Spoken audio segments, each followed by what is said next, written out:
When the world goes quiet, some voices still remain. Not every soul finds peace when the clock strikes 12. There are stories hidden in the shadows, whispers drifting between the living and the forgotten. Some stories linger, some souls don't leave. Welcome to Stillness After Midnight, where every silence tells a story. If you're drawn to the mysteries that stir after dark, the voices that echo when the world sleeps, subscribe now and join us as we listen to the souls who still have something to say. Because in the stillness, the truth finally speaks. I don't remember dying. There wasn't a grand moment. No flash of light, no tunnel, no angels. Just a cough, then another, and then nothing. And then this, a room, too still, too quiet, like the world had forgotten to breathe. The air doesn't move, and the shadows don't behave like they should. There's a clock on the wall, but the hands aren't ticking. I know because I've been staring at them for what feels like days, or hours, or minutes. Time has no meaning here. Just weight, a pressure that settles into your soul like dust on abandoned furniture. The first night I woke in the dark, I thought I was dreaming. That would have been merciful. The room looks like the old apartment I used to live in. Same peeling wallpaper, same cracked ceiling, same couch that sags in the middle like a tired old man. But it's not real. None of it is. Everything here is too clean, too quiet, a replica of the past, built from memory and guilt. I walk, but my feet make no sound. The floorboards don't creak like they used to. I run my fingers along the walls, but I don't feel anything. My skin remembers the sensation of touch, but here, that memory is all I have. I'm not cold, I'm not warm, I just am. I pass by the kitchen. The table is set, just 2 plates, hers and mine, spaghetti, our favorite. Steam curls from the bowl, but there's no scent. Only the echo of a memory, her laughing as she twirled the noodles around her tiny fork, spaghetti sauce smudging the corner of her mouth. Daddy, I made a heart with the noodles. See? I blink. She's not there. Only the chair, pulled out, slightly askew, waiting. I want to scream, but I don't. I've tried before. The sound doesn't go anywhere. It gets swallowed. Like the walls are tired of hearing me beg. That's when I hear it. Soft, tiny, footsteps, and a voice. Daddy? It cuts through the silence like a shard of glass through skin. I freeze. The voice is too clear to be a hallucination. Too familiar to be anything but real. It's the voice I haven't heard in years. Not since the day they took her away from me. No, not they. Me. I did this, and now she's here, but not really. I turn the corner. Nothing. Just the hallway, stretching longer than it ever did in real life. Like the house is growing, morphing, twisting, turning into something else. A maze of guilt and sorrow. I walk. The shadows don't follow me. They stay fixed, like they're watching, judging. I stop at the door to her room, the one I'd never opened again after that night. It's cracked open now. Inside is her world. Pink walls, stickers of stars and cartoon owls. A little bed with a lopsided blanket. A small desk with drawings taped crookedly to the wall. Crayon masterpieces. One catches my eye. A picture of me, big smile, giant arms, a cape, Daddy the superhero. I step inside. My heart, if I still have one, tightens. Her smell is here. Not like a scent I breathe, but a memory that fills the room. Baby shampoo, markers, the faint sweetness of marshmallow cereal. It's not real, but I feel it anyway. A movement. The closet door creaks open. I brace myself. Nothing. Just her doll. Star, the one with the missing eye, lying on the floor, abandoned. She never went anywhere without you, I whisper. The doll doesn't respond. Of course it doesn't. I kneel down. My hand reaches out instinctively, but I can't touch it. It vanishes the second my fingers graze the air above it, dissolving into dust. Memory. I sit on the floor. The pain isn't physical. It's deeper than that. A splitting of something ancient and sacred. The kind of pain that makes you forget how to breathe. If I could even breathe here. Why am I here? I whisper. The house doesn't answer, but something moves outside the window. I crawl toward it. The streetlight flickers. A swing set creaks in the distance. And there, on the sidewalk, her. She's 7, just like before. Pigtails, red hoodie, the same blue backpack with the unicorn patch. She's walking home from school, alone. I slam my hand against the glass. Lena! No sound. She walks like she always did, hopping every few steps, pretending to avoid the cracks. 1 step, 2 steps, leap, 1 step, 2 steps, leap. A game we used to play together. If you step on a crack, the monster comes back. I remember laughing with her as we danced down sidewalks, pretending to flee from invisible beasts. And now I am one. I bang on the window again. My voice is hoarse now, even though my throat is not real. Lena, please.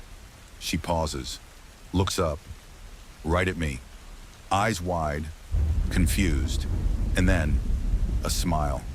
She waves. Daddy? Her voice is clearer this time. I wave back, tears I cannot shed burning in my chest. But just as she steps toward the front door, she disappears. Gone. Erased like chalk on a wet sidewalk. I scream. Nothing. Only the sound of the clock in the hallway. Tick, tick, tick. But I never heard it move before. I turn. The hands are spinning now, wildly. Time rushing forward or backward. I don't know.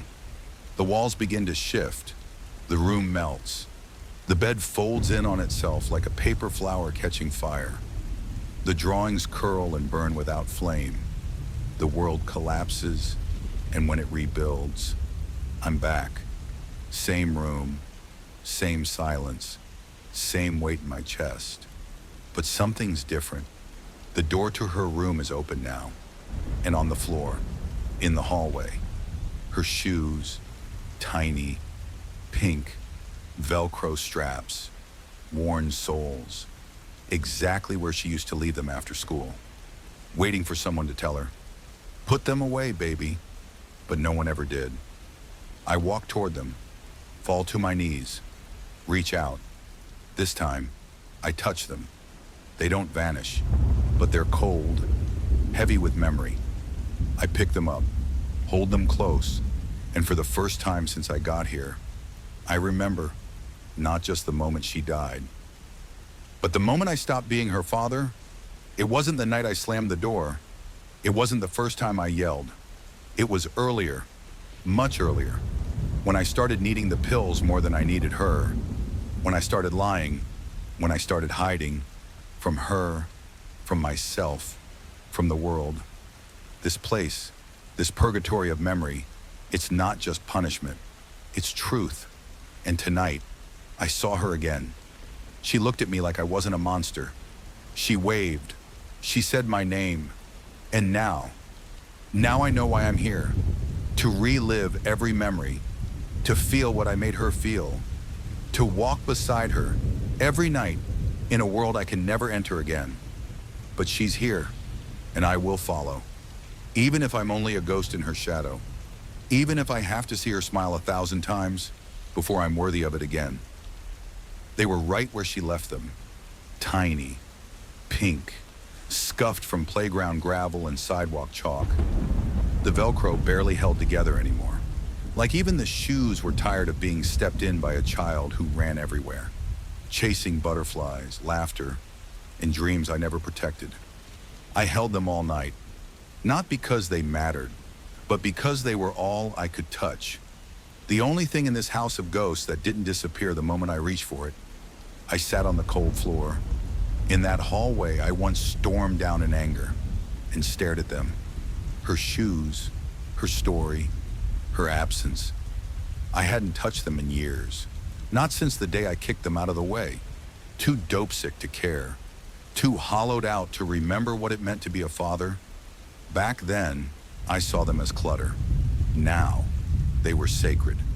There's no mourning here. Not really. Just a slow, creeping light that leaks through the window like guilt into the heart. When it came, the house didn't warm. It just sharpened, like reality was clearer in the quiet gray.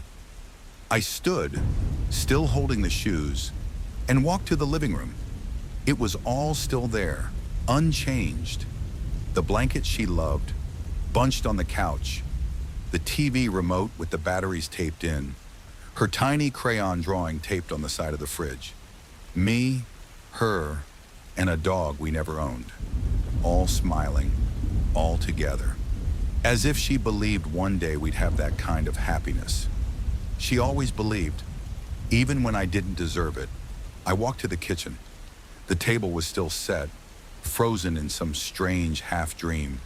Spaghetti, 2 bowls, her cup with the cartoon dinosaur, a napkin folded into a lopsided triangle. She used to fold them that way, said it made dinner fancy. Like a princess meal, she said once, spinning in her seat, wearing a paper crown I made from a newspaper and a stapler. I sat in the chair across from hers, put the shoes on the table, like an offering, and then the air shifted. I knew what was coming. The house doesn't just show me memories, it drowns me in them. The walls shimmered like heat waves. The light bent, and suddenly, I wasn't in the house anymore. The air was alive again. Noise, movement, a heartbeat, her laughter. I stood in the middle of the old city park, the one 3 blocks from the apartment. Kids ran past me, through me, a boy on a scooter, a mother calling her toddler back from the swing set. But my eyes found her instantly. Lena, 7 years old, wearing the red hoodie with the 2 long sleeves, her jeans with the ripped knees, her hair in 2 messy braids she insisted on doing herself. She was feeding ducks, dropping breadcrumbs into the pond, giggling when the birds squabbled over crumbs, and I, like a ghost, stood on the other side of the memory, watching, just watching. Then I saw him, me, alive, sitting on a bench, slumped, head down, hoodie pulled over my face, hands shaking as I lit a cigarette, trying to hide the sweat, the tremor, the way withdrawal gnawed at the back of my eyes like rats in the walls. Lena looked back at me, smiled, waved. I didn't even notice, didn't lift my head. I remember that day now. I remember how I told myself I had brought her to the park, that I was being a good dad, letting her play. What a lie. I brought her there because I needed to be outside, because I was broke and couldn't afford more pills. I needed to walk somewhere, anywhere, while my bones screamed. She was just tagging along. I watched her now, my ghost self, heart imploding. She wasn't upset. She wasn't scared. She was trying to be good, trying to give me space, trying not to ask for too much. That broke me more than anything. The way she protected me, the way she believed I was still her dad, even when I wasn't even a person anymore. Then the world shimmered again, and I was back in the apartment, back in the dim kitchen. The table still set, but the shoes were gone. In their place was her drawing, a different one, crayon, crooked lines, scribbled words. This time, it was just her, standing alone, no cape, no dog, no dad, just her, holding a red balloon, and written underneath, in shaky spelling, "I miss you when you're here." I couldn't breathe. My body, my soul, whatever was left of it, curled inward. I collapsed against the table. That drawing wasn't from before the accident. It was after. It was one of the last ones she ever made. I remember finding it, crumpled beneath the couch, after the funeral. I didn't understand it then. I thought it meant she missed me when I went out. But now I see. She missed me while I was right there in the room, because I wasn't really there, because I was too busy chasing chemicals in silence, because my eyes were glassy, my hands shaking, my mind far away in the fog of withdrawal and regret.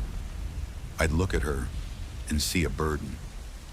She'd look at me and still see hope, a hope I crushed. The apartment began to hum, low and distant, a sound like something alive, hiding in the walls, the kind of sound that makes you feel like you're not alone. I rose slowly and saw her again, at the end of the hallway, half in shadow, not the memory, not the little illusion, but her soul, her ghost. I didn't know. She stood there, holding Star, the one-eyed doll, her favorite. She looked at me, not with fear, not with anger, with sadness. That sadness that only children can wear when they've learned too young what disappointment feels like. I stepped toward her. "Lena," I whispered. She didn't move, didn't blink. I took another step, and she stepped back into the shadows. Gone. I fell to my knees again, but this time, I didn't scream. I just sat there, in the hallway. As the house closed in around me, I wasn't in hell, not the kind with fire and demons. I was in something worse. I was in her childhood, and every night, it comes back, piece by piece, shoes by the door, drawings on the wall, laughter that turns to silence. A little girl who waited too long for her father to come back from the dead while he was still breathing. I thought I died in prison, but that was just my body. The real death began the day she stopped waiting. They say mirrors don't lie, but they don't tell the whole truth either. Not until you're dead. Not until your reflection becomes your judge, jury, and cellmate. The house changed again that night. Or maybe I changed. It's hard to tell which came first, me or the madness. The walls seemed to breathe. The shadows flickered even when there was no light. And the sound. It was faint, but it was there, a rhythmic thumping, like the echo of a heart that no longer beat. Mine, maybe, or hers. I walked past the kitchen, past the hallway with its shifting walls, toward the bathroom. I hadn't gone there since I woke in this place. I was afraid of what I might see. Not ghosts, myself. The door creaked open slowly. It shouldn't have made a sound in this dead world, but it did. Loud, groaning, like the door itself resented being touched by me. The bathroom was just as I remembered it. The cracked sink, the flickering light, the mirror. I didn't want to look, but I couldn't stop myself. My feet moved like they belonged to someone else, a marionette of memory and guilt. I stood in front of the mirror and looked. The man staring back wasn't the man I remembered. His eyes were sunken, rimmed in purple regret. His skin was gray, paper thin, stretched over bones that looked like they'd forgotten how to hold up a life. His lips were cracked. There were scars, old, faded, but deep. And the worst part, he smiled, not kindly, not sadly, knowingly, mockingly. "You know me," the reflection seemed to whisper. "I'm who you became when no one was watching." I stepped closer. So did he. I raised my hand. He mirrored me perfectly. But when I stopped, he didn't. He kept moving, slowly, his smile widening just a bit too far. I stumbled back. The mirror didn't crack, didn't shatter. It rippled, like water. And then it changed. Not just my face anymore, but scenes, my life, Moments I thought I'd buried under years of excuses and fog. I saw Lena's third birthday. The one where I forgot the cake, her little face, trying to smile anyway, pretending the box of crackers I offered was just as good. I remember telling her, "Next time, Princess, Daddy's just tired today." The mirror showed her sitting on the floor later that night, alone, trying to put candles into a slice of dry toast. I fell to my knees. It kept going. The time I sold her bicycle to buy another bottle of pills. The way she looked out the window the next morning, waiting for it to reappear like magic. "Maybe it went to get cleaned," she said, always inventing reasons to protect me from the truth. Another ripple, the hospital visit. She had a fever, burning up. Her mom had left by then. I was all she had, but I was high and paranoid. I told her to sleep it off. She could barely breathe. By the time I took her in, the nurse asked if I was drunk. I lied. I always lied. The mirror didn't show her getting better. It showed her holding my hand in the ER, murmuring, "I'm okay, Daddy," because she didn't want me to feel bad. Even then, even sick, she still tried to protect me. I stood again, trembling. "No more," I whispered, but the mirror wasn't done. It saved the worst for last. The night she died, I didn't remember it all, not clearly, until now. I was searching the apartment, frantic, not for her, for the pills. I'd hidden them too well. Withdrawal had me soaked in sweat. My hands shook, my mind itched. The whole world buzzed, and there she was, in the hallway, holding something behind her back. I remember yelling. I thought she had them. I knew she had them. She tried to talk, to explain, but I was too far gone. I grabbed her arm, yanked. She fell, hit the wall, hard. The thud still echoes in my bones. She didn't cry. She just looked up at me, eyes wide, confused, heartbroken. She didn't die that second. Not yet, but something in her did. The trust, the innocence, the belief that Daddy was her hero, and then came the door. I didn't slam it at her. I didn't mean to hurt her, but I did. She was behind it. I didn't know, or maybe I didn't care. The crack was louder than thunder, then silence, then the scream. From me, from her, I can't remember. I don't want to, but the mirror doesn't care what I want. It made me watch. Every second, every breath, every tear she didn't cry. Because even then, she was trying to be brave.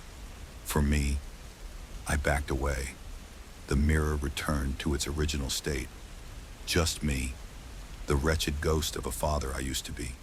And there, standing behind me in the reflection, her, Lena, wearing her red hoodie, holding Star, her doll, one eye missing, stuffing peeking out. I turned around fast, but she wasn't there. Only the quiet, only the air, thick with memory. Only me, the coward, the addict, the murderer. I leaned on the sink, my breath ragged, and the mirror spoke again, not with words, but with her voice, echoing softly. Why were you angry that night? The question cut deeper than a scream ever could. I didn't have an answer, not a real one. Because I was sick, I muttered. Because I was broken. Because I didn't know how to stop. But the mirror didn't want excuses, only truth. And the truth was simpler. I was angry because I needed something more than I needed her. Because I had already left her behind, long before that night. Because I was too far gone. And she was still trying to hold me together. The mirror faded, the light flickered out. I stood alone in the dark, but something had changed. I wasn't just trapped anymore. I was seen. She had seen me, and she still came back. Even after everything. Even after I shattered every good thing she ever believed in. Her shoes were by the door, her drawing on the fridge, her voice in the mirror, and her forgiveness. Maybe it was coming, maybe not. Maybe that's why I was still here, to earn it or to die again trying. There are days that rot your soul so slowly you don't even notice the smell. They don't start with violence. They don't end with blood. They just dissolve you, quietly, bit by bit, until the man in the mirror is someone else, until your own daughter becomes a stranger in your home. I remember this one now. The house wanted me to, the way it always does. It dragged me back into that memory like claws through soft flesh. The morning light outside the windows wasn't real. It flickered, like a projection, like a lie trying too hard to be beautiful. It was her birthday, 7 years old, the one she spent waiting. I stood in the hallway again, ghost in a haunted home of my own making, and I saw myself from then, alive but empty. I was slumped on the couch, passed out, the bottle still in my hand, my shirt stained, my breath sour even from a distance I couldn't truly smell. On the coffee table, her birthday card, drawn with crayons, bent at the corners. She'd slid it under my door the night before. To Daddy, I hope today is a good day. I'll wait. Love. Lena. My stomach knotted. I already knew what would happen next, but I couldn't look away. The ghost of Lena appeared at the doorway, backpack in hand. Her party dress peeked out beneath her coat, the one with the yellow flowers. She loved that coat. She paused and like she wasn't sure if she should say anything. Then quietly, in a voice made of hope, "Daddy, are you coming to school today?" No answer. Just the steady rhythm of my breath. Too slow, too heavy. I was barely conscious. She waited a moment longer, then a second, then a full minute. No tears, no shouting. She turned around and left, but not before setting a cupcake on the table. Pink frosting, a single candle, lit, flickering. And for a moment, the entire house watched that flame, so fragile, so defiant.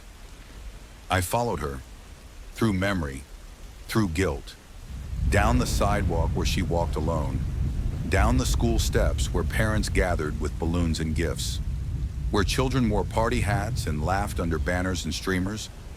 She stood there, clutching the straps of her backpack like it could hold her together. Her teacher bent down. "Where's Daddy, sweetheart?" And she smiled. God, she smiled. "He's coming," she said.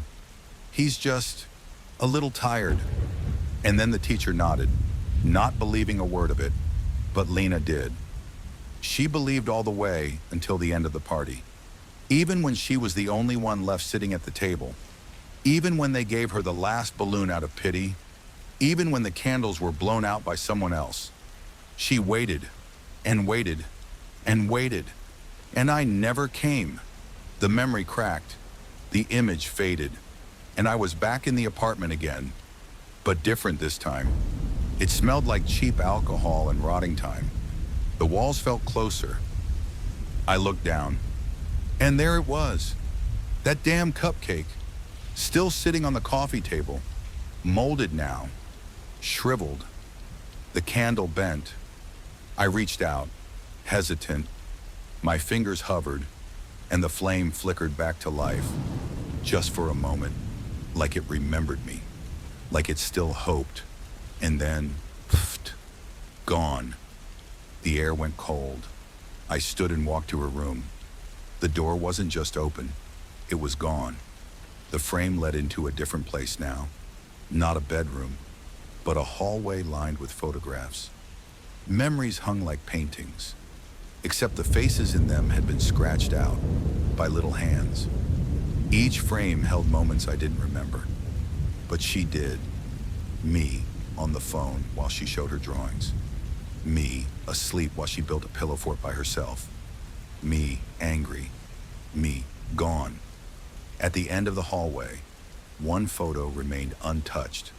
I stepped closer and froze. It was her, holding up a sign she made for me. Welcome to my recital. She stood next to her music teacher.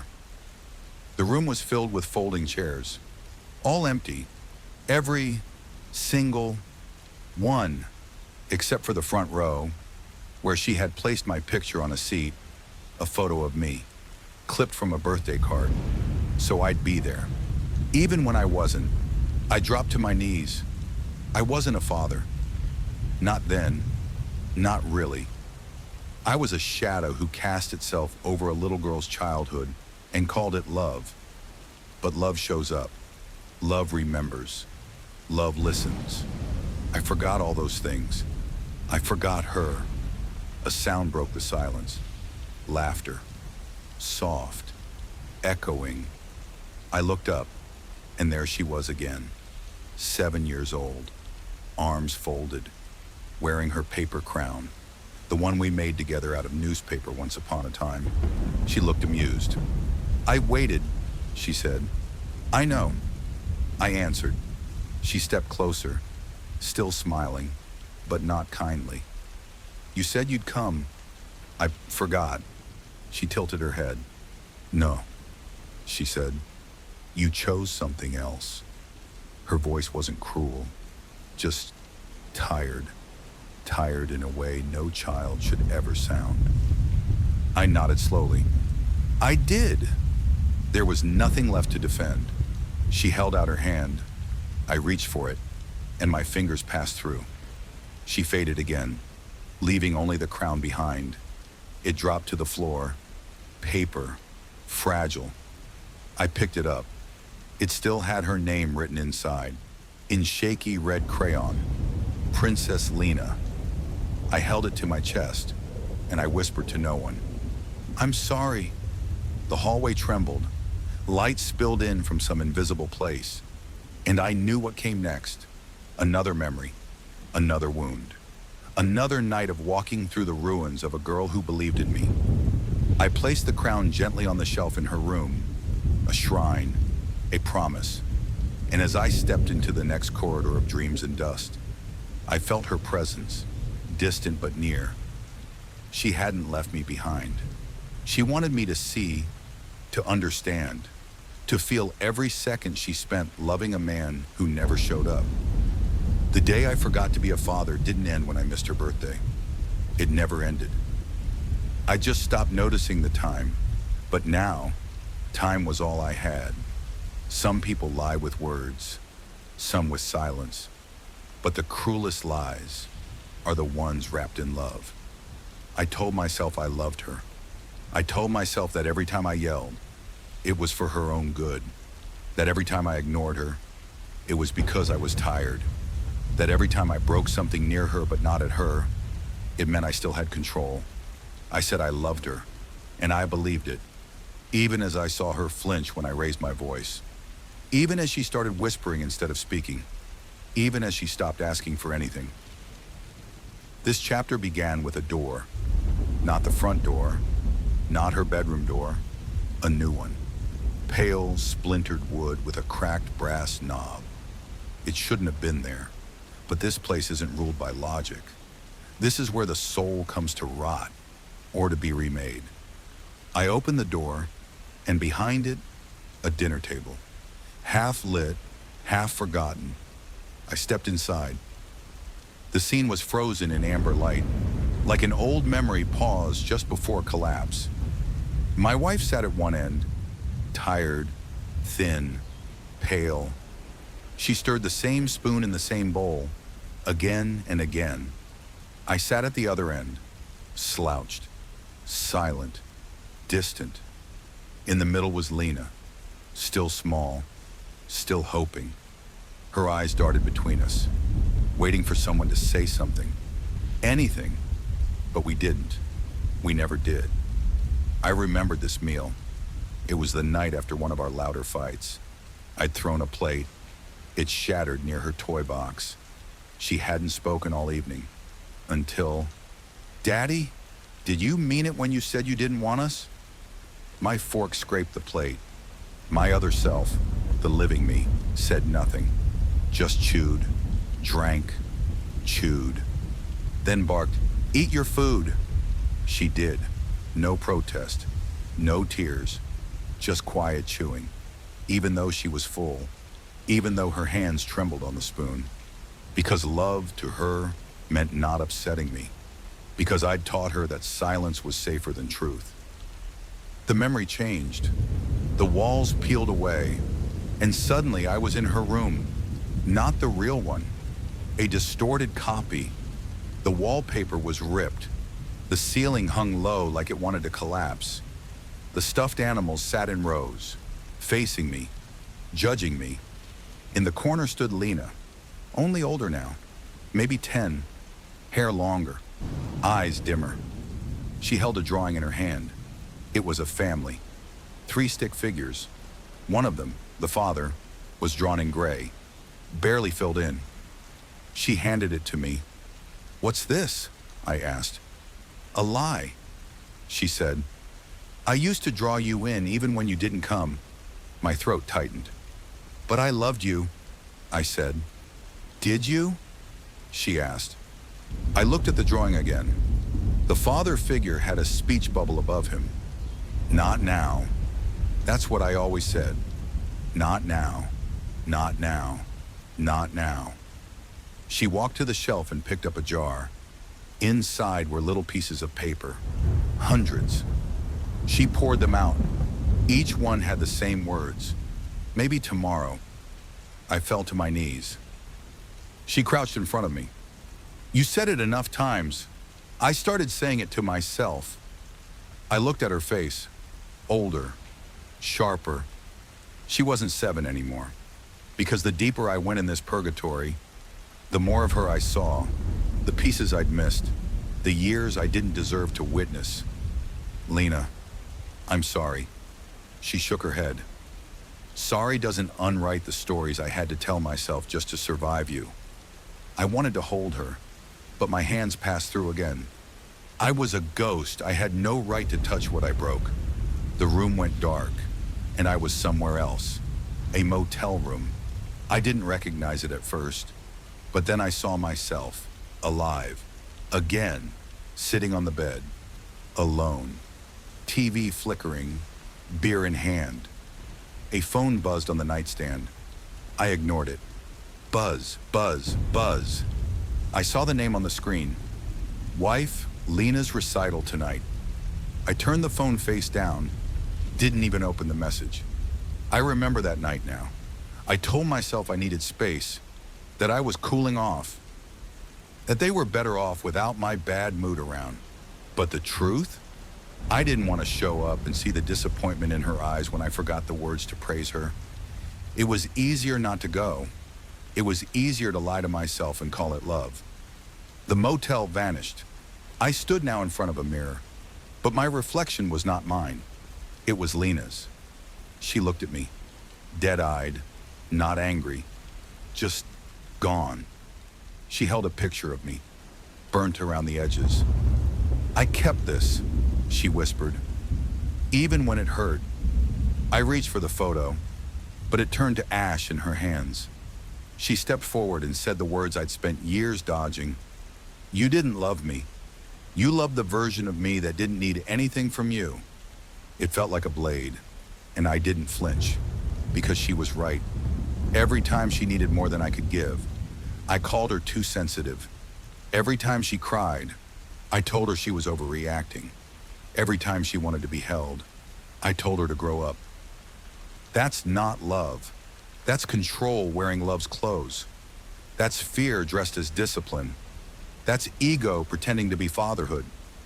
The room shifted one final time. I stood now in a field, night sky above, cold wind. In front of me, a single grave. No name, no date, just a child-sized mound of earth. And beside it, a tiny bench, empty, until she appeared. She sat down, wearing a simple white dress, barefoot, staring at the stars. "Why show me this?" I asked. "Because this is where the lie ends," she said. "This is where you buried the truth." I walked to the bench and sat beside her, but I didn't speak. Neither did she. We just watched the sky, in silence, and somehow, it was more honest than anything I'd said to her in life. After a while, she stood up, walked to the grave, knelt, and whispered something I couldn't hear, then turned back to me. Next time, she said, don't say you love someone unless you're willing to become what that word means. Then she vanished, and I was alone again, in the house, the real one, empty. Still, I sat on her bed, holding the crayon drawing of our family, and for the first time, I saw what was really there. 3 figures, one drawn with color, one half erased, and one, me, drawn in gray. That wasn't love. That was absence, wrapped in apology. I folded the drawing, pressed it to my chest, and cried. Not because I'd lost her, but because I'd never really been there to begin with. There's a line people speak of, a breaking point, a threshold between holding it together and becoming someone else entirely. But that's a lie. You don't snap in one sudden moment. You corrode, bit by bit, until all that's left is rust in the shape of a man. And I had been rusting for years. This chapter didn't begin with a scream or a shattered glass. It began in a quiet kitchen, the kind of quiet that rots. I was sitting at the table, bills unpaid. Noticed letters stacked like insults. The fridge was humming, the only sound in that dim yellow light. My wife was upstairs, and Lena. She was in the living room, playing with her stuffed animals, giving them voices, tiny conversations I couldn't hear, but I didn't care. I didn't care because I was angry. Angry at the world, at my job, at the people who owed me favors, at God, at my wife, at myself. Most of all, I was angry at Lena for being happy when I wasn't. That's the poison of broken adults. They hate the light in children because it reminds them what they lost. And I was drowning in shadows. That day, I'd had enough. I don't remember what triggered it. Maybe she spilled juice. Maybe she laughed too loud. Maybe she just asked for something at the wrong time. But I remember the look on her face, because it's burned into me. She had been running toward me with a crumpled piece of paper, a drawing, another one. Daddy, look! I made this for, not now. My voice exploded. It wasn't a shout, it was thunder. She stopped mid-step, smiled still halfway on her face, unsure if she should keep going or run. I stood up, the chair scraped backward, loud and sudden. I don't know what I looked like to her in that moment, but whatever she saw, it was enough to make her drop the drawing and back away. And even now, even as a soul floating between realms, I still feel the heat in my chest, the rage, the monstrous lie that told me, this is her fault. She's making it worse. That voice, the dark one, whispers in men like me. It says, you're the victim. It says, she's ungrateful. It says, you don't deserve this disrespect in your own house. And I listened. I remember grabbing her arm, tight, too tight. Her eyes widened, but she didn't scream. She just said, Daddy, please. That please wasn't even about pain. It was about me. She was pleading with me not to disappear. Not to let the other version take over, but he already had. I threw the drawing across the room, told her to clean it up, told her to sit down, be quiet, stop being so loud, stop being so soft, stop being so much. And she obeyed. That was the worst part. She obeyed. The memory fractured, and I found myself watching it again, this time from the corner of the room. As a soul, I saw myself, red-faced, pacing. I saw her, on the carpet, picking up the torn drawing with trembling hands. And something strange happened. The memory paused, like a video frozen mid-frame. Then the colors began to drain. The room turned gray, and Lena, she turned her head toward me, the soul me. She could see me. Even inside this broken flashback, her voice was soft. Why were you so angry, Daddy? I choked. I don't know. Yes, you do, she said. And suddenly, I was somewhere else. A basement. Dark. Musty. The air thick with the smell of old paint and oil. I was a boy again. Maybe 6, maybe 7. My father stood over me, a belt in one hand, his other hand shaking, not with weakness, but with rage. I remembered the reason. I'd spilled juice on his newspaper, just like Lena did with mine. He raised the belt, and I braced. I wanted to scream. I'm sorry, but I didn't, because I had already learned. Apologies didn't soften his hand. Only silence did. The memory played on like an echo chamber. Whack, whack, whack. Then darkness. Back in the purgatory realm, I stood alone in a vast hallway of mirrors. Each mirror reflected a different version of me. Me as a father, yelling. Me as a boy, crying. Me as a man, drinking. Me as a husband, withdrawing. Each reflection stared back.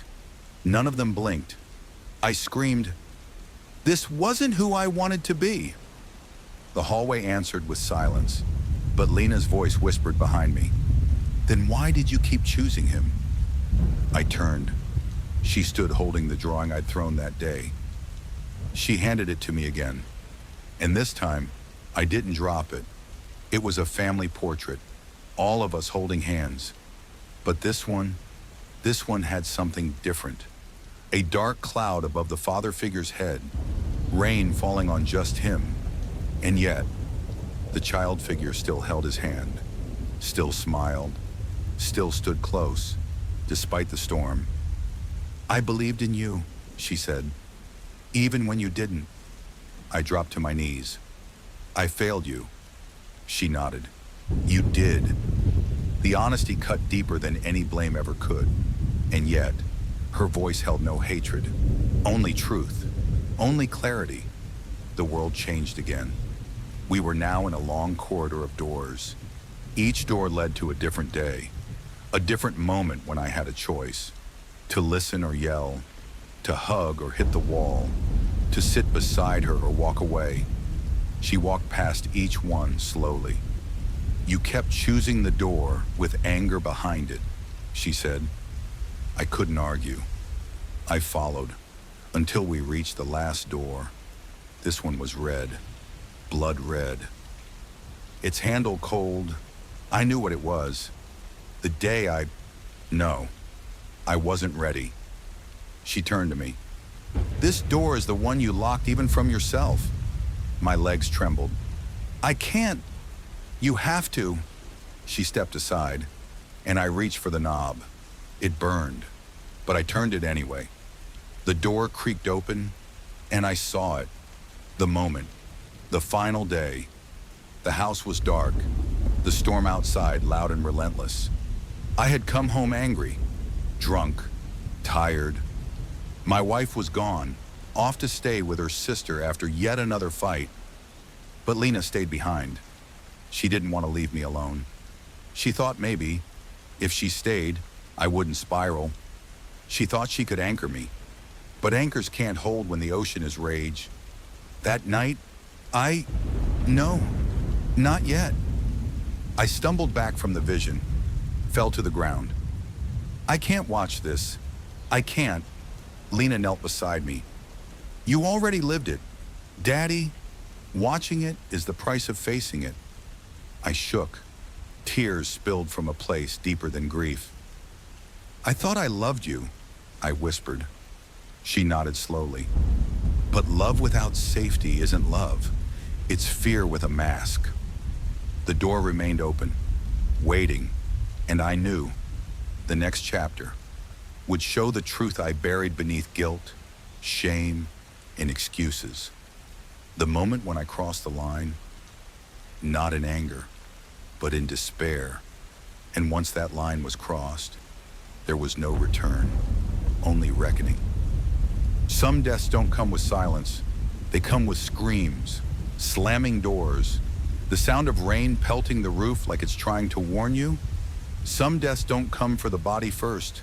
They come for love, for trust, for the little things that once made a house a home. And by the time the body falls, everything that matters has already died. That night, the night I became something unrecognizable. It didn't begin with fury. It began with absence. My wife had taken her suitcase, left a note. I need time. I don't blame her. She wasn't abandoning us. She was surviving. And Lena? She stayed behind. She had this belief that broken things could be fixed. Even her father, especially her father. She waited for me on the couch, blanket around her small shoulders, TV on, volume low.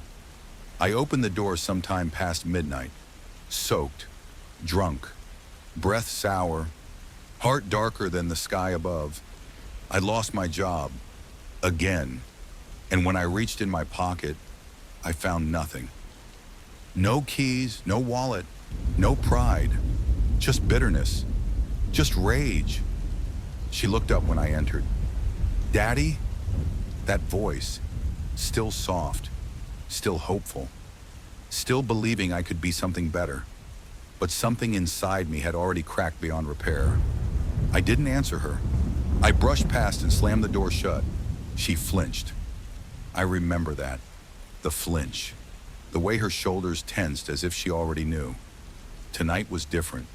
Worse. She got up, walked over, placed her hand on mine. Do you want me to warm up some soup? That small kindness should have broken me open, but instead, it enraged me. How dare she be kind? How dare she pretend everything could be fixed with soup? How dare she not hate me? I pulled my hand away. Too fast, too rough. She stumbled back. Just go to bed, I snapped. But now, her eyes filled with tears. She didn't argue, just walked toward the hallway, but she left the light on. That little hallway lamp she always insisted on keeping lit. She said it kept the shadows from growing too big. That light, it felt like judgment. I turned it off, and the house changed. The warmth left. Silence took over, except for the storm. I sat in the kitchen, drinking what was left of the cheap whiskey I kept hidden behind the cereal boxes. I thought about my life, the war that lived in my bones, the jobs I lost, the arguments I started, the bills I couldn't pay, the man I'd become, and in that swirl of self-hatred, I convinced myself she'd be better off without me. Not just Lena, all of them. That's the lie men like me believe at our lowest, that erasing ourselves is noble, that destruction is redemption. I walked to her room, slow, stumbling, each step heavier than the last. The door was cracked open. She was still awake, lying there, eyes open, not asleep, waiting. She sat up when I entered. I didn't say anything. Just stood there, staring. She pulled the blanket up, uncertain. Daddy, are you okay? I nodded. A lie. Can I sleep in your bed tonight? Her voice trembled. That sentence, it wasn't a request. It was a plea. She felt something, knew something wasn't right. I should have said yes. Should have held her hand and said, of course, let's keep the light on. But I didn't. I turned around, and I left the door wide open behind me. The next moment's blur. I wish I could say I blacked out, that I wasn't responsible, but I remember. I remember the match, the smell of gasoline I'd spilled earlier in the garage. I remember the way my hand trembled, not out of fear, but excitement. That's what's hardest to admit.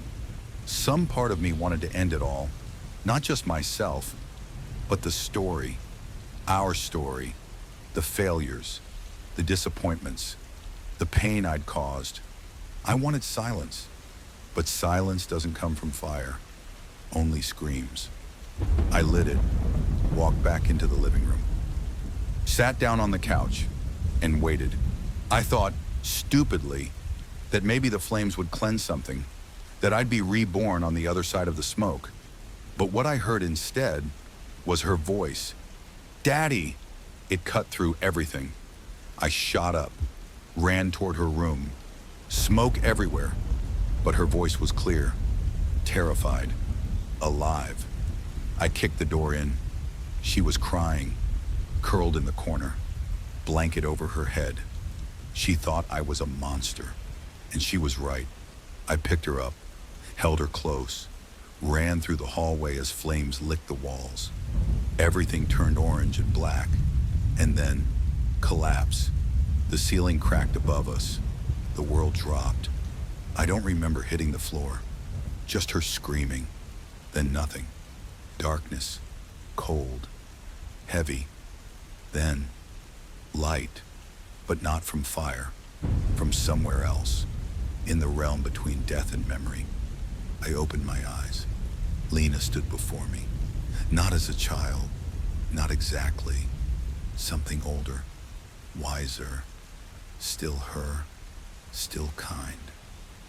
I fell to my knees. "I didn't mean, I know, but I know what you did." Her voice didn't shake. It didn't accuse. It hurt, not with fury, with grief. "Why didn't you ask for help?" she whispered. "Because I didn't think I deserved it." She looked down. "You were supposed to protect me." A pause. "And I still tried to protect you." Tears. Endless. She touched my face. Soft, like always. "Do you want to see what happened after?" My voice cracked. "I'm afraid. You should be." The mirror rose from the floor, and in it, I saw flames, firefighters, neighbors screaming, the house swallowed. Then, a stretcher, my body on it, covered, and another, a small figure, her, but alive, breathing, carried gently, wrapped in soot and sorrow. I gasped. "She lived?" Lena nodded. "You got me out? You gave your life for mine." A pause. "But why did you wait until the end to choose love?" I had no answer, just shaking hands. She took them. And we stood in silence, between afterlife and ash. "Can I go back?" I asked. "No." "Then what's left?" Her eyes held galaxies. Truth, remorse, a path forward, not to change the past, but to carry it. She turned to walk into the fog. I followed, because even in death, I had one purpose left, to understand the ruin I caused, and maybe, just maybe, to forgive the man who lit the match. Regret doesn't whisper. It howls, it seeps into the corners of silence, growing louder with every second you try to ignore it. In this place, where the dead drift between memory and meaning, the walls themselves seem to breathe with what I've done. I can't tell if they're made of stone, smoke, or my own guilt, but they watch me, they remember, and so must I. Lena walked ahead, barefoot on a path that didn't exist until she stepped on it. Each footstep summoned pieces of my past, moments I had buried so deep, I'd believed they were lost. We came to a hallway. It looked familiar. Cracked linoleum floor, a dull yellow overhead light flickering. I blinked. No, this wasn't death. This was before. The apartment, our first one, right after she was born. Lena turned to me. "You don't remember this night?" I shook my head. She opened the door, and time poured out. Inside, the room was full of warmth. A cheap heater hummed near the corner. Crayon drawings taped to the walls. Bottles on the counter, not beer this time, milk, formula, parenting books. She was just a toddler, running in wobbly circles, holding a stuffed rabbit with one ear missing. And I sat on the floor, laughing like a man who still believed he was capable of being good. Her mother filmed us with a shaky old phone, and in the background, you could hear her whisper, "I hope this never changes." The vision faded, and the hallway stretched again into fog. Lena walked in silence, her face unreadable. I followed. How long have you been here? I asked. In this place? She nodded faintly. Time doesn't work here like you remember. Another pause. I've waited for you. Her words burned. Waited. Even after everything I did. Why? She stopped walking, turned, because forgiveness doesn't come cheap. You were my dad, she said simply. You were the first person I loved. We kept walking. The next door was different. Not a memory. A courtroom, empty, except for the judge's bench and one chair in the center. A single spotlight above it. She gestured to it. Sit. I did. And suddenly, images appeared all around me. Floating, flashing. Every mistake. Every outburst. Every slammed door. Every time I raised my voice. Every time she cowered. Every time I told her, without words, that love had limits, that my temper was bigger than her safety, that my sorrow gave me permission to be cruel. I broke. There in that phantom courtroom. I broke into pieces. I'm sorry, I whispered. No, she said. Say it to him. Him. I looked up and saw myself. Not the version that sat there, but the man I had been at my worst. He stood across the room, eyes full of self-pity, hands clenched into fists, breathing heavily, as if always one thought away from rage, the image of who I became. I stared at him, and I hated him. I hate you, I said. He smirked. You made me. You ruined her life. She still loved you. She shouldn't have, but she did. The courtroom vanished. We stood now in a vast black field. Stars shimmered above. It looked like the sky I used to see when I couldn't sleep, lying on my back during night patrols overseas. Lonely. Still. Except this time, Lena stood beside me. She pointed upward. Do you know what that is? I shook my head. That star? She smiled faintly. That's the moment you taught me to ride a bike. I blinked. I did that? You ran beside me, held the seat, let go too early. I fell. She laughed gently. And then you picked me up and said, falling is part of flying. I swallowed. Hard. Why do I remember all the wrong things? I asked. Because you never forgave yourself for them. We walked again, this time to a final door, wooden, weathered, and locked. I felt something behind it, something heavy. She placed her small hand on mine. This is the one you've been avoiding. I stepped closer, and the lock opened without a key. Inside was my old bedroom. From when I was a boy, the bed was too small, the desk cluttered with old papers, a lamp that barely worked, and on the bed, a younger me, no more than 10, crying, shaking, muttering something under his breath. I leaned closer. He whispered, "Don't cry, don't cry. Be strong, be strong." I recognized that voice, the one I'd used every time I'd failed later in life, the one that told me vulnerability was weakness, that pain was to be swallowed, not spoken, that boys didn't cry, that men didn't break, that soldiers don't scream. I sat beside him. "I'm sorry," I told the boy, "for everything I made you carry." He looked at me, eyes red, face pale, and suddenly, he was gone. Only the bed remained, and the room began to crumble. Lena took my hand, and I knew. The tour was over. The path forward was no longer backward. We stood again at the edge of the realm. The place between forgetting and remembering. "What now?" I asked. Her voice was soft. "You have to let go of the man you were. And if I can't," she looked into me, "then you will wander these walls forever, with nothing but echoes to keep you company." I hesitated, then stepped forward. into the fog. It swallowed me, not with menace, but with mercy. And somewhere, far behind me, I heard her voice. I'll be waiting. There are places memory avoids, not because it forgets, but because it remembers too well. Some doors don't creak open, they scream. Some houses don't collapse, they haunt. And tonight, as I wandered deeper into this fogged, surreal afterlife, I came upon the house, that house, the one I set on fire. Its silhouette rose from the mist like a scar in the sky.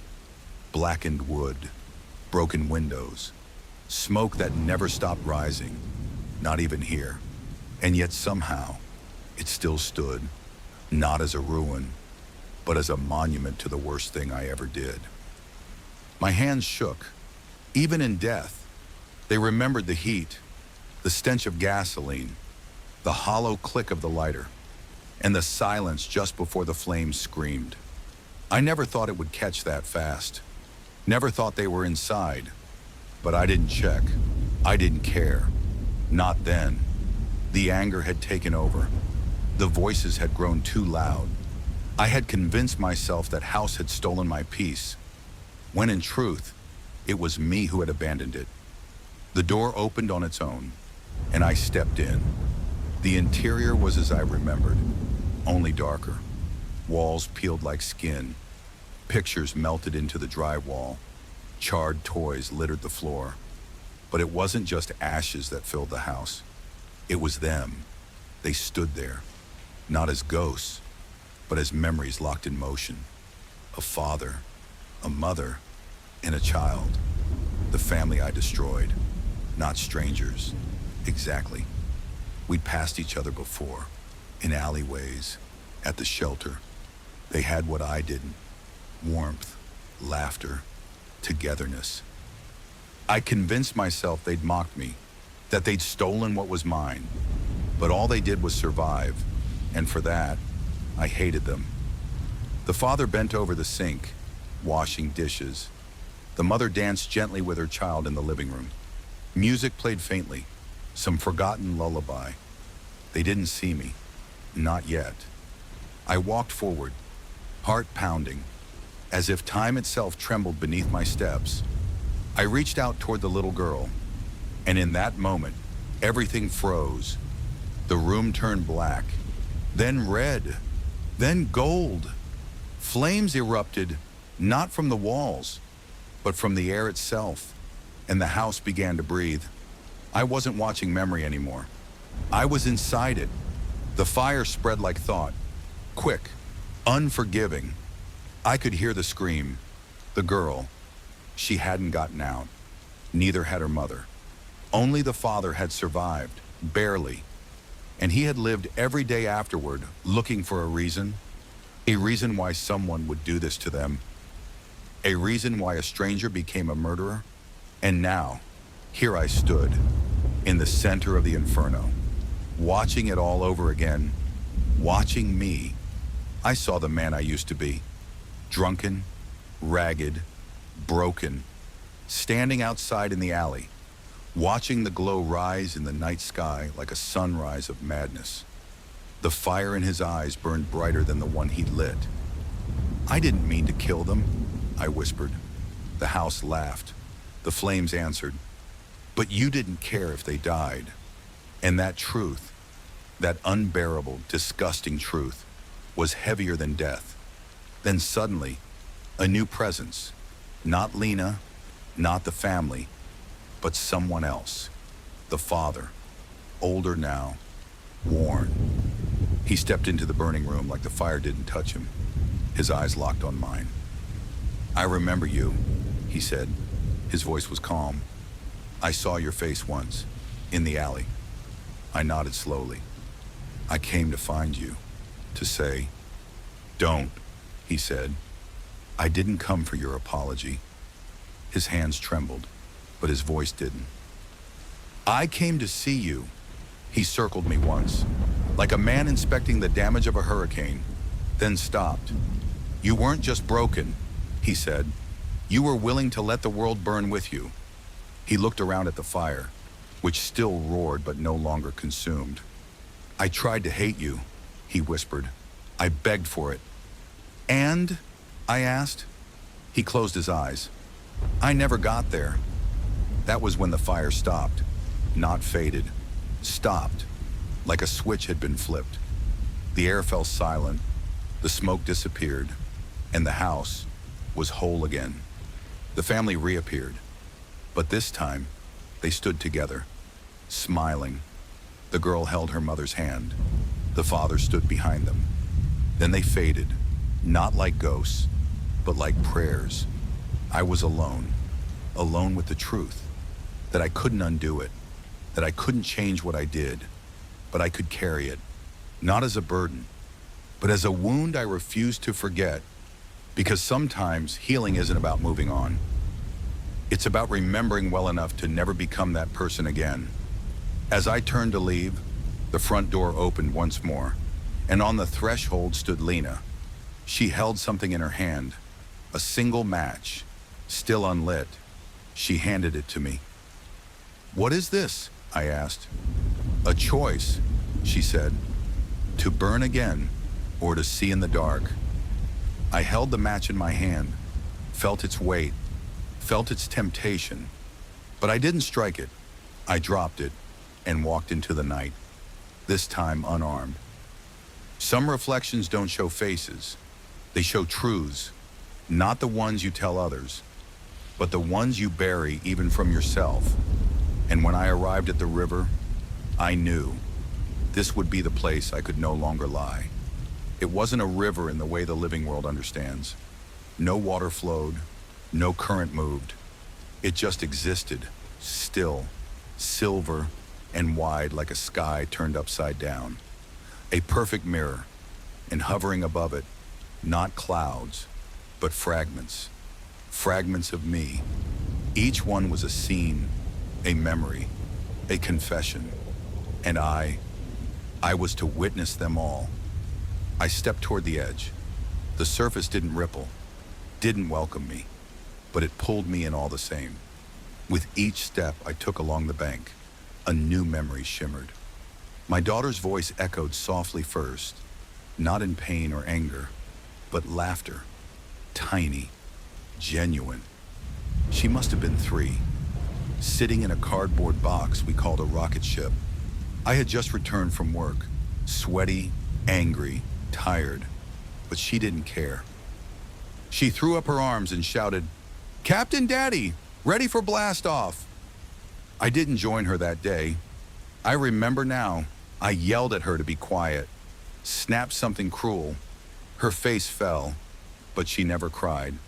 She just lowered her arms and turned the box toward the wall. I'd forgotten that moment until now, but the river hadn't. I walked on.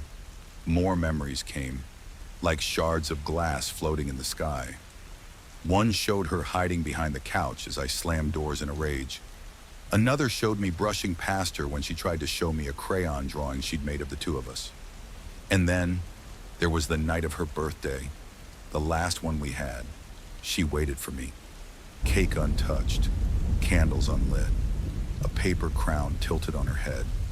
My wife was tense. She had called me 3 times, but I'd been drinking with the boys, celebrating a raise I never actually got.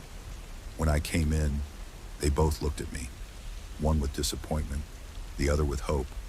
I crushed them both. Slurred something stupid, laughed too loud, knocked over the cake on my way to the couch. The memory flickered and then faded. I fell to my knees. The river was no longer just a reflection. It was a judgment, and not by some god or force, but by the man I was supposed to be, the father I should have been. You didn't mean to hurt her, I whispered aloud, but the river hissed. And yet you did. You thought loving her in your heart was enough, but you didn't show up. You didn't protect her from yourself. I wanted to turn away, to run back into the mist, but the river wouldn't let me, because there was one final memory waiting, and it didn't shimmer. It burned, a fire again, but not the house. The night I killed her, this time It wasn't a metaphor. It wasn't symbolism or distorted dream.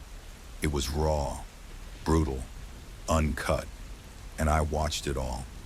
She stood between us, me and my wife, trying to calm the chaos. 12 years old, yet braver than I had ever been. I was screaming. She was shaking. I held the bottle in one hand, a broken lamp in the other. My wife had locked herself in the bedroom, and my daughter. She tried to talk to me. "Dad," she had said, not yelling, not afraid, just pleading. "Please, stop." But I didn't stop.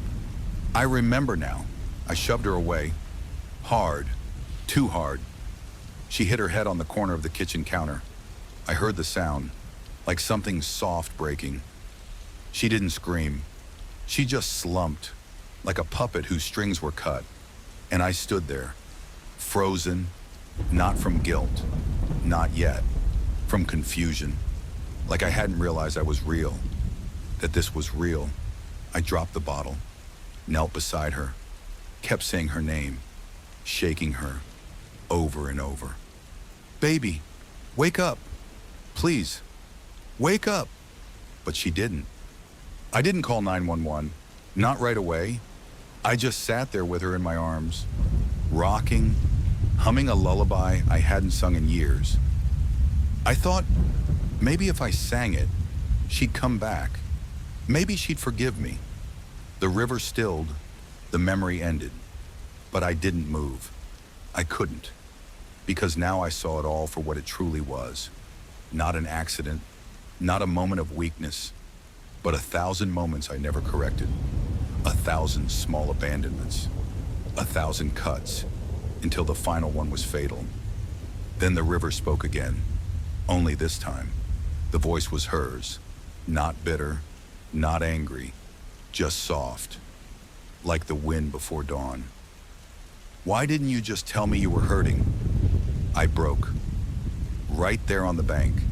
No tears in the afterlife, but something deeper, like my soul fractured, and through the cracks, truth poured in.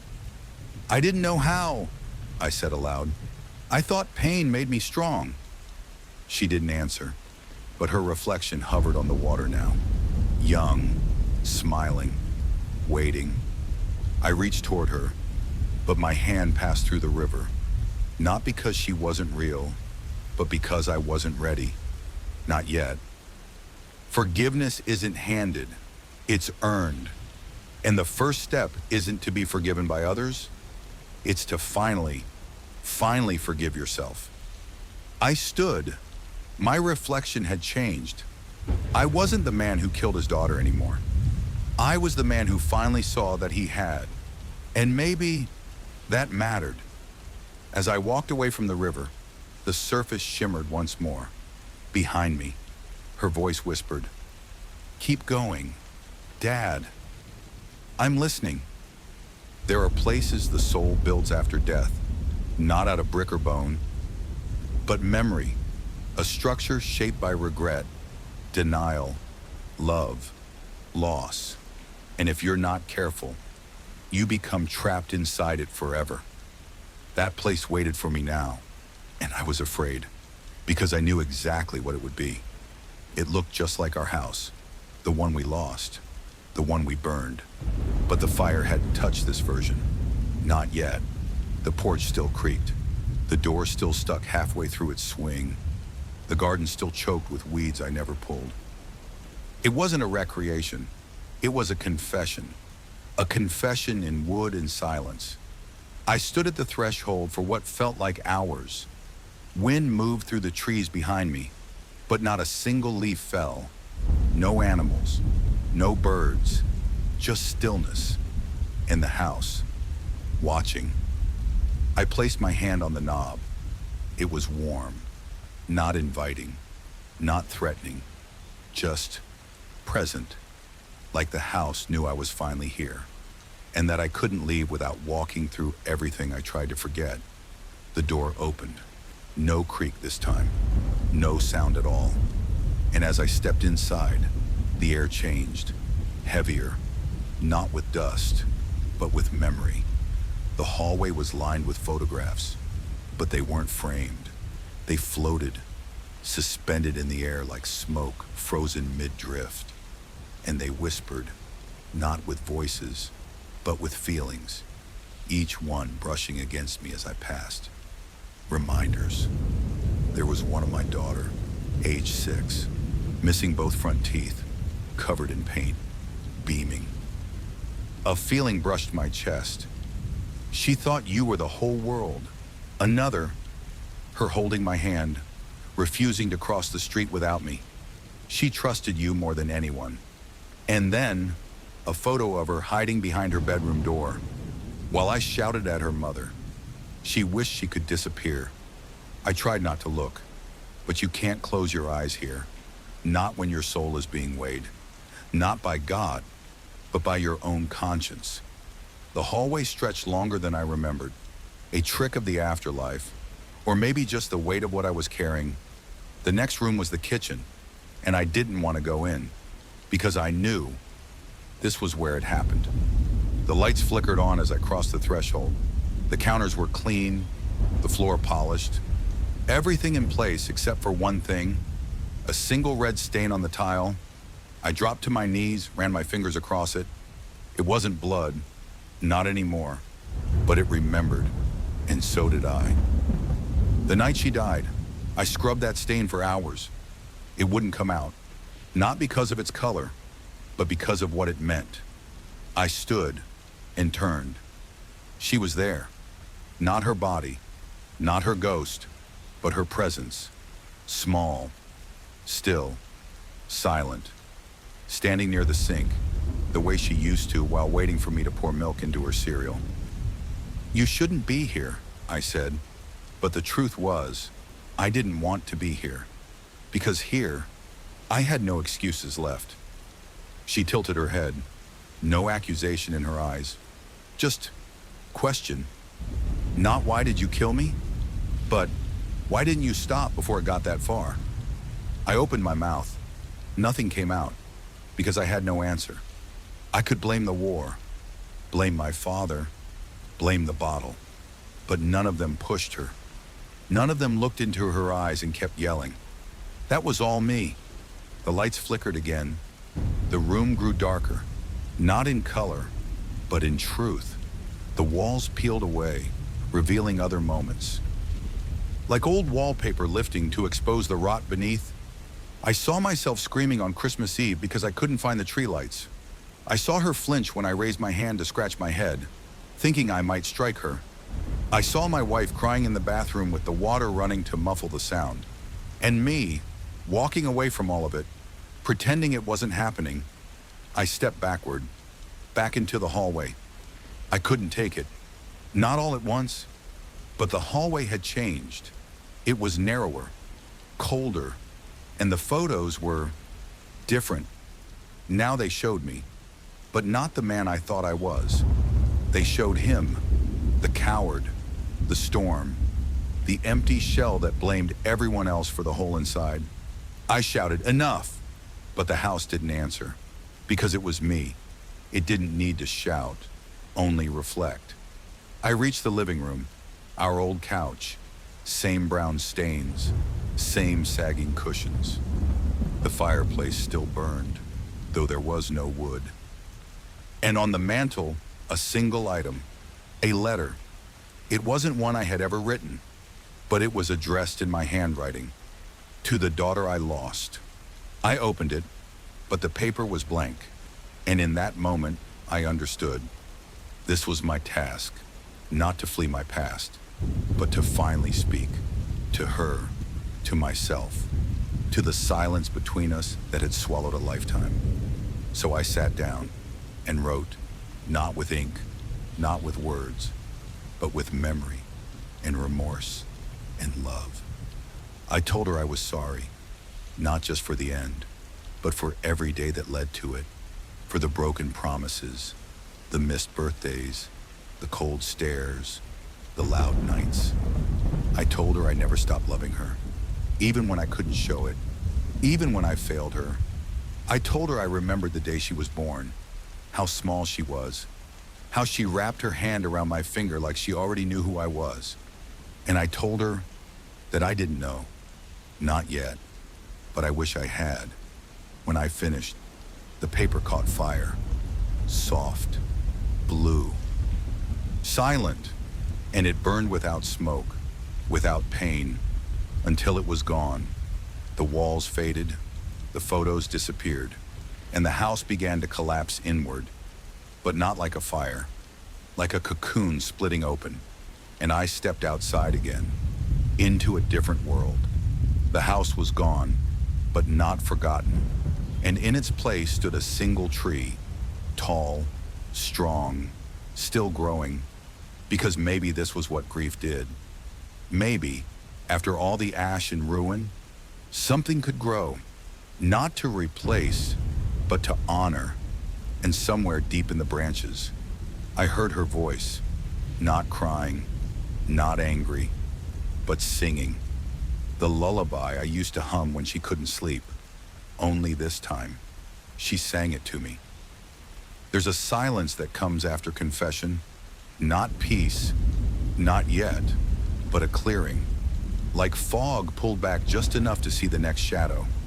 And for the first time, I didn't turn away from it. I walked along a narrow path. The earth beneath my feet was neither warm nor cold. It simply was, like memory, like consequence.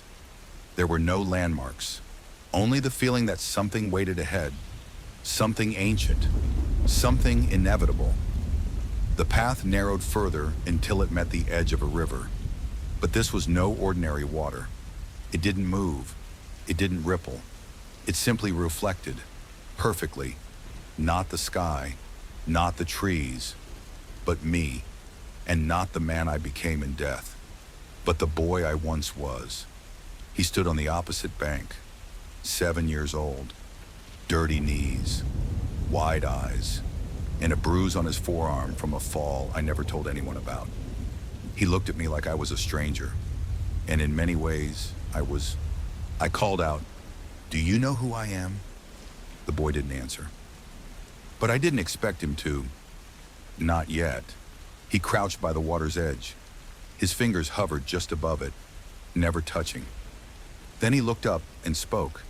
His voice was small, but it carried. "You never came back." I swallowed hard. He was right.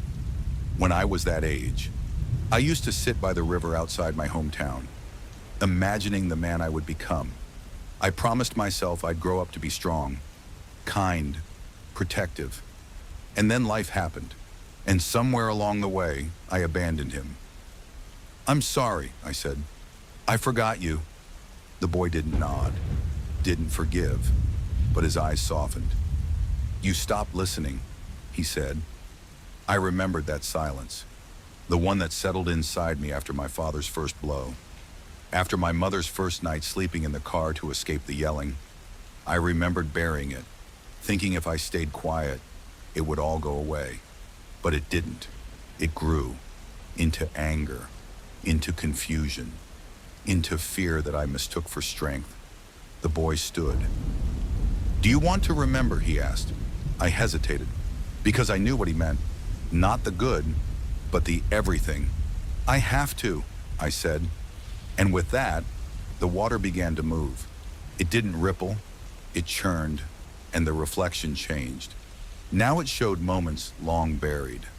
My father's belt hanging behind the door, the way I flinched every time it shifted in the wind, my mother's silence at dinner, her gaze fixed on a future she never reached, my first fist fight, the way I laughed after landing a blow, because it was the only time anyone backed away from me. And then, my daughter's face, the day she told me, "I'm not afraid of you, Daddy." And I shouted back, "You should be." The boy stared at me. "You didn't protect me," he whispered, and I fell to my knees, because he was right, not just then, but always. "I didn't know how," I choked. And then, "I thought being angry meant being strong." The boy stepped to the edge, and so did I. Now we stood face to face, separated only by the thinnest line of water. "You're not just me," he said. You're all of us. And I understood. Every version of me, every age, every broken promise and quiet hope. They were all watching. Do you hate me? I asked. The boy tilted his head. No, he said, but you forgot how to cry. And then he reached through the water, and I reached back. And when our hands touched, it shattered. Not the water, the illusion, the belief that pain made me powerful, that silence kept me safe, that control meant love. The river broke apart like glass, sending waves of memory through me. But this time, I didn't run. I let them wash over me. I felt the weight of my first heartbreak, the sting of every unspoken apology, the coldness in my daughter's eyes the last night I saw her alive. And then I cried. For the first time since death, I truly cried. Not tears of regret, but of release. And as I did, the boy smiled. He stepped onto my side of the river and faded, not into nothing, but into me. I stood, lighter, wounded, yes, but no longer running. And the river behind me now flowed forward, fast, alive, as if it had been waiting for me to open. Ahead, the path changed, not straight, but upward, a slow ascent through mist and light. And I knew this was the way to the final truth, not judgment, but reckoning. Because once you remember who you were, you have to face what you became, and what, if anything, still waits to be forgiven. So I climbed, and the sky grew darker, not with storm, but with stars, thousands of them, each one a soul, a memory, a spark of what once was, and among them, hers, my daughter, no longer small, no longer afraid. She stood at the crest of a hill, waiting, not with anger, not with tears, but with a question. Do you remember now? She asked. And I said, I never stopped. There are moments in death that feel more alive than any heartbeat in life. This was one of them.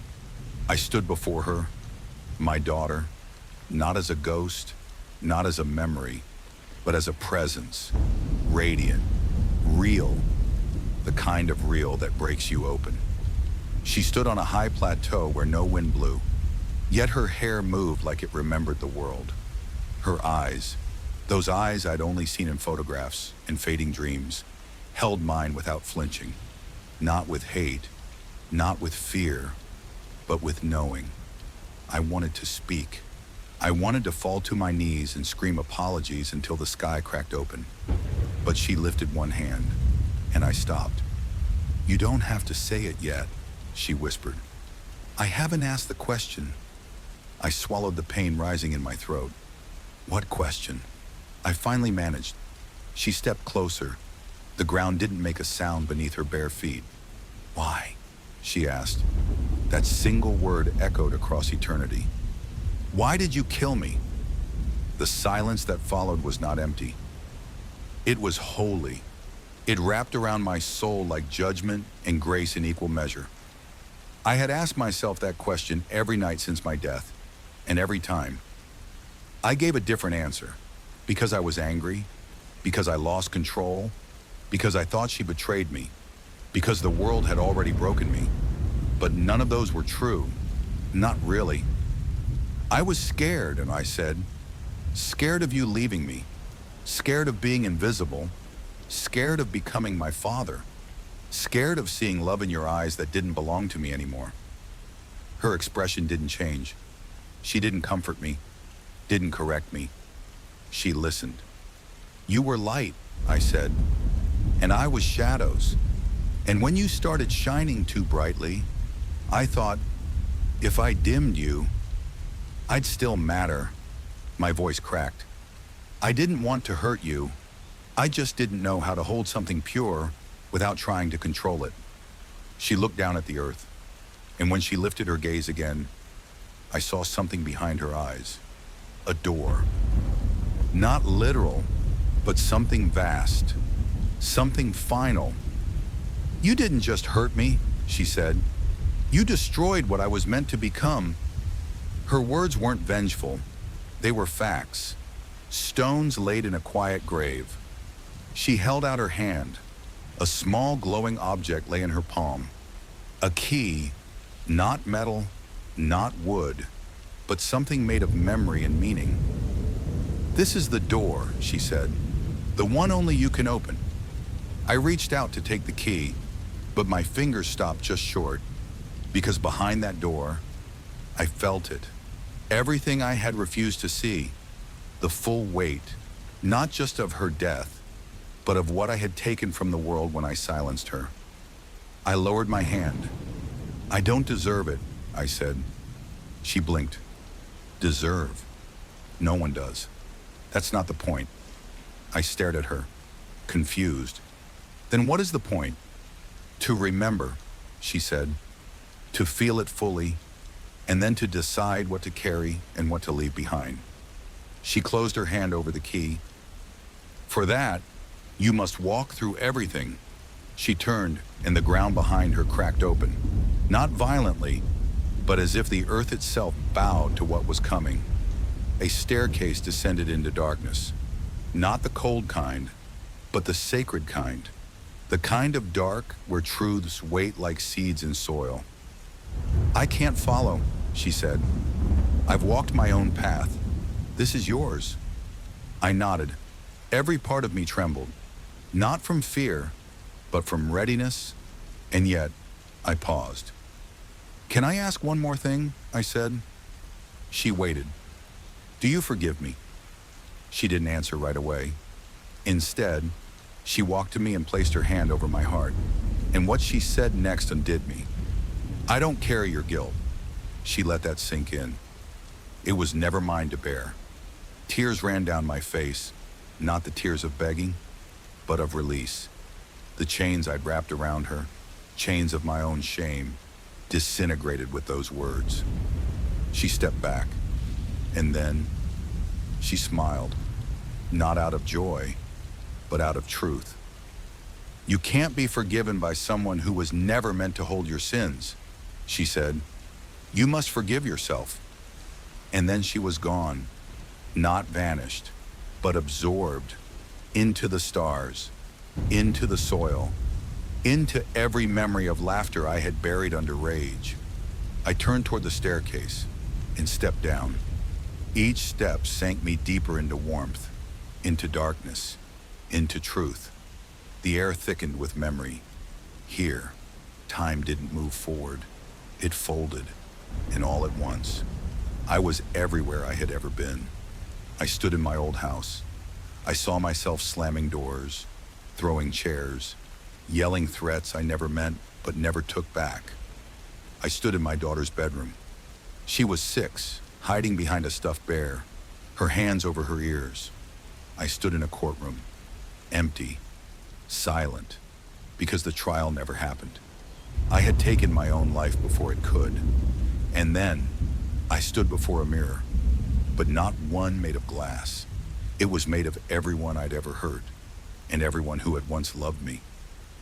I saw her, my wife, the woman I once called my salvation, now a ghost with no voice in my memories, and my daughter, always her, eyes like stars, heart like wildfire.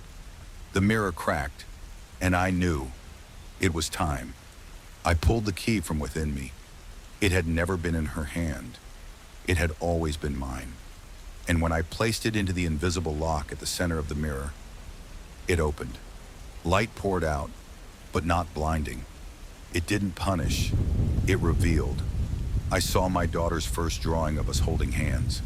I saw her dancing barefoot on the porch while it rained. I saw her reading aloud to me, how her voice carried like music even when I wasn't listening. And then the light dimmed, and the doorway stood open, leading to something else. Not heaven, not hell, but choice. I turned once more, and behind me, I saw them all. The boy I once was, the man I became, the father I failed to be. All of them watching, waiting, and I stepped forward, not to forget, Not to be absolved, but to remember everything and still walk. Because redemption isn't erasing what we've done, it's carrying it differently and choosing again and again not to repeat it. The door didn't lead to paradise. It led to silence, not emptiness, but a vast, breathing stillness, like the inside of a cathedral that has forgotten its prayers but remembers the echoes. I stood in the middle of a great white field, though no snow fell, no sun shone, just a pale, endless expanse, the kind of place where nothing lies, where truth becomes the only sound. And then I heard it, a voice, not her voice from before, not the daughter I had just seen, but younger, softer, timid. "Daddy?" I turned. She was there, 5 years old, in the blue sundress with tiny white birds, the one she wore the summer we got ice cream, and she smeared it all over her cheeks just to make me laugh. She was barefoot, one hand behind her back, the other gripping a wilted dandelion. My breath caught. I wasn't ready. I would never be ready. "Daddy, why were you so mad that day?" The question lanced through me, sharper than any dagger. I had answered this before, in journals, in memories, in cries that no God heard. But this wasn't memory. This wasn't me replaying grief. This was her, the part of her soul that had never grown up, that still waited for an answer. I dropped to my knees, the weight of guilt, like a mountain collapsing inside me. "I don't know, baby," I said. "I really don't. I thought you were going to leave me. I thought you loved your mom more than me. I thought everyone was slipping away," and she tilted her head. "Is that why you yelled?" I nodded. "And why you threw things?" A slow breath. "Yes. And why you hurt me?" The final question was not said in accusation. It was said in wonder, in confusion, as if she had never stopped trying to understand me. That was the part that shattered me most. Not her pain, but her innocence. Tears streamed down my face. "I was sick," I said. "Broken. I thought pain was power. That fear could hold love in place." I looked up at her, voice trembling. "But it never worked, did it?" She shook her head slowly. "It just made me small," she whispered. Her words stripped me bare. I reached for her hand, terrified she would vanish again. But she didn't. She stepped closer and placed something in my palm. It was a word, no longer than a breath. A single syllable, burning like fire and light in one. "Still." I looked at it. The word didn't make sense. At first. "Still?" She nodded. "Still I waited for you." She looked down. "Still I hoped you'd come back." She pressed her small hand to my chest. "Still I love you." The word burrowed into me, not like a wound, but like a seed, and I realized that this entire journey, this whole death, it wasn't about judgment. It was about this one word. Still. Even after I became the monster in her story, still, she waited. Still, she listened. Still, she remained somewhere, carrying the part of me I had long abandoned. I couldn't speak. All I could do was cry. And in that vast white field, I let it all out. Tears I'd held since before I even hurt her. Tears from the boy who never knew love without fear. Tears from the man who tried to buy control when what he needed was surrender. Tears from the father who should have said sorry the moment he saw her flinch. And when I looked up, she was gone, but not in grief. Gone like a prayer that's been answered. Gone like forgiveness that no longer needs words. Gone because she had finally given me what she came to give. The last piece of my own soul. The sky darkened, but this time, the darkness wasn't punishment. It was passage, like the final closing of a curtain before something new begins. A soft wind rose in the silence. Not cold, not warm, just there. It moved through me like memory, like touch, and with it came voices, not just hers, but all of them. Every person I had harmed, every person I had failed, every person I had shut out when my pride was louder than their cries. Their voices didn't scream, they didn't accuse, they spoke softly, firmly, fully. I was scared of you. You never said sorry. I still loved you, even when it hurt. I wish you had stayed. I wish you had heard me. I let them pour through me. I didn't fight, didn't defend, didn't try to justify. I just stood and listened until my soul became a riverbed for all their sorrows. And when the voices faded, I wasn't empty. I was finally ready. A figure approached from the horizon. But this time, it wasn't my daughter. It was me.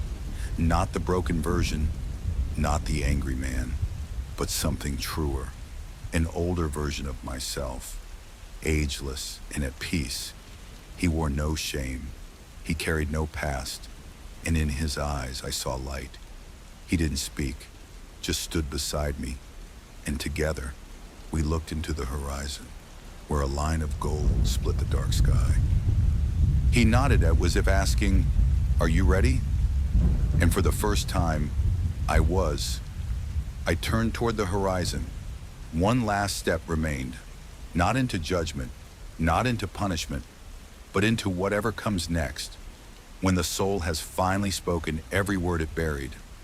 I took it, not because I deserved peace, but because she had said, "Still." And maybe that was what love meant, in the end, to still love someone, even after, even through, even beyond. I no longer walk the earth, nor do I drift through the ghostly corridors of the afterlife. I am dissolving, not vanishing, but returning. There is no scenery, no wind, no sound, no image of my daughter anymore. Only a space of soft, warm light, as if I am inside someone's heart. A place with no anger, no time, no name. And I realize I am not dead. Not in the way most people think. I have simply shed what was rotten. The part of me that tried to love through control, that confused fear for fatherhood, that used silence as a wall instead of a bridge. Now, I am becoming who I was meant to be. And then, a voice speaks, not from the outside, from deep within, not divine, not judging, just a whisper, soft as breath.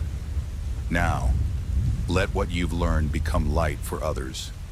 I see my life again, not as a punishment, but as a story waiting to be shared, not to earn forgiveness, but to help someone else, someone standing where I once stood, on the edge of wrath, where pain wears the mask of love, where silence hides wounds too old to name. I understand now.